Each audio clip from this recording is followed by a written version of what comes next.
Hey, this is Joe with The Pour Over. And this is Bailey from The Pour Over.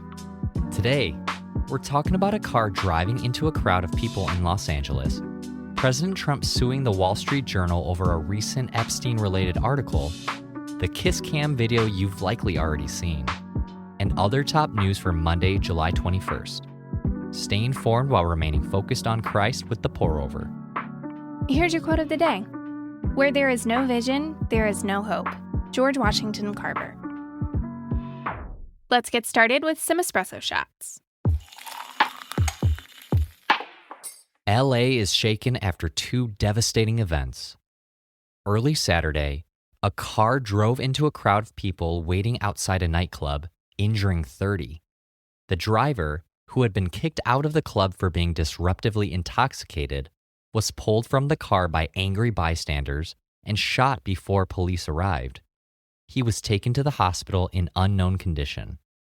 LAPD are investigating the incident as, quote, intentional, and are still looking for the driver's shooter, who fled on foot.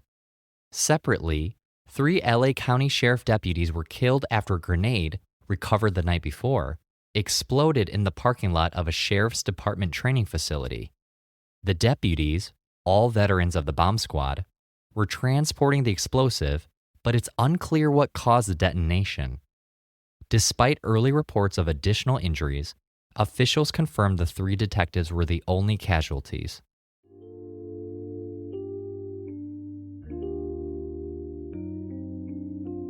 God doesn't promise a world without pain, but He does promise ultimate peace for all who trust in Jesus. During times dominated by fear, pain, and sadness, we can cling to His promises. John 16, verse 33 says, I have told you these things so that in me you may have peace. You will have suffering in this world. Be courageous. I have conquered the world.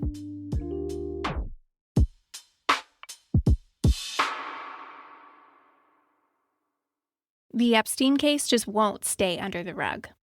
Last week, President Trump told Attorney General Bondi to seek the release of Epstein's grand jury transcripts, 2 weeks after the government redeclared the situation, quote, case closed. Calls for transparency have grown, though legal experts say the transcripts are unlikely to be unsealed due to strict secrecy rules. The pivot came hours after the Wall Street Journal published a, quote, bawdy 2003 birthday letter to Epstein, allegedly written by future President Trump, part of an album compiled by Ghislaine Maxwell. The note references a, quote, wonderful secret and a sketch of a nude woman signed, quote, Donald. Trump said, quote, this is not me. This is a fake thing, and has sued the Wall Street Journal and its owner, conservative media mogul Rupert Murdoch, for $10 billion over the, quote, false, malicious, defamatory, fake news article.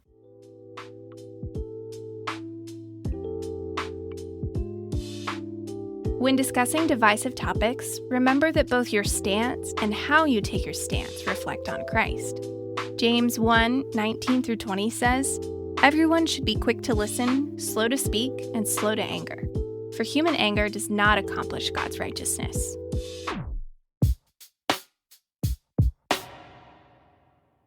What began as a playful kiss cam moment at Wednesday's Coldplay concert became a worldwide viral moment and ultimately ended with the resignation of a tech CEO. When the screen showed a cuddling couple, they immediately separated and hid their faces, prompting singer Chris Martin to say, quote, either they're having an affair or they're just very shy. The internet quickly identified the man as the CEO of Astronomer, a $1.3 billion tech company, and the woman as Astronomer's chief people officer. They're both married to other people. Astronomer placed the CEO on leave and later announced he had resigned, saying their leaders, quote, are expected to set the standard in both conduct and accountability, and recently, that standard was not met. Astronomer's chief product officer has stepped in as interim CEO.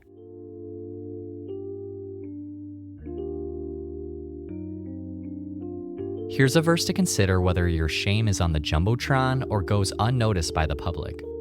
But God proves His own love for us in that while we were still sinners, Christ died for us. Romans 5, verse 8. Hey, it's Ellie from The Pour-Over, and I'm officially in my breezy summer era, swapping out my cold weather wardrobe for linen everything. And with Quince, the transition's been effortless. Their linen is 100% European flax, which sounds fancy, and is, but their summer staples come without the fancy price tag. I grabbed a couple pairs of linen pants and some overalls, and have zero budget regret. Whether I'm heading to church, packing for vacation, or just trying not to sweat through another Tuesday, Quince is my new breezy BFF. Stick to the staples that last. With elevated essentials from Quince, go to quince.com/TPO for free shipping on your order and 365-day returns. That's QUINCE.com/TPO to get free shipping and 365-day returns. Quince.com/TPO.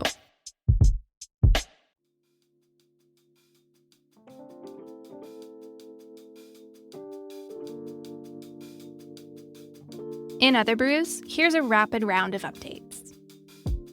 A three-way swap brought 10 jailed Americans home Friday.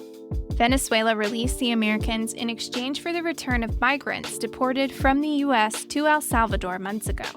The months-in-the-making swap is seen as a win for Venezuela's Maduro, El Salvador's Bukele, who pitched it, and President Trump, who has prioritized freeing Americans detained abroad. Colbert has been canceled. Despite being the highest-rated late-night talk show, CBS announced Thursday it's canceling Stephen Colbert's Late Show in May, when his contract ends. Speculation grew that it was in response to Colbert's criticism of CBS's $16 million lawsuit settlement with President Trump. But CBS says the, quote, agonizing decision was purely financial, driven by falling ad revenue. Israel and Syria have agreed to cease firing. In a move backed by Turkey, Jordan, and other Mideast neighbors, Israel agreed to lay off the missiles in southern Syria, where it alleged minority Druze civilians were being killed. Israel has also agreed to allow Syrian forces, quote, limited access to the area to quell future violence. Tulsi Gabbard is calling for former President Obama to be prosecuted for, quote, treasonous conspiracy. The director of National Intelligence declassified documents Friday that she says show then-President Obama and his administration building a false case that Russia was interfering in the 2016 election on behalf of then-candidate Trump. Democrats on the House Intelligence Committee called the accusation, quote, baseless. Scottie Scheffler made winning the British Open look easy. He hoisted the claret jug after shooting a 68 yesterday, cruising to a 4-stroke victory after 4 days of play. It's Scheffler's 4th major victory and leaves him just one U.S. Open win away from a career Grand Slam, aka winning each of the major tournaments. That's all we have for today. Thanks so much for listening, TPO fam. If you're listening on the Apple Podcasts app, give us a 5-star rating and drop a review. If you're listening on Spotify, give us a follow and hit the notification bell to never miss a new episode. We're grateful for your support and hope you have a great week ahead. See you on Wednesday. Today's episode is sponsored by the Compelled Podcast. What would you do if you came face to face with a murderer sent to kill you for being a Christian? For Virginia Prodan, that question isn't hypothetical. Virginia was a small, petite attorney defending Christians in court in communist Romania, and she was really good.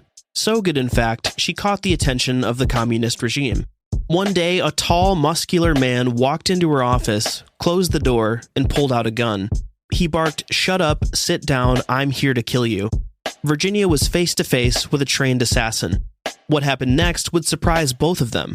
Listen to Virginia's entire story on the Compelled Podcast. Virginia is on episode 31, which is titled, He Came to Kill Me.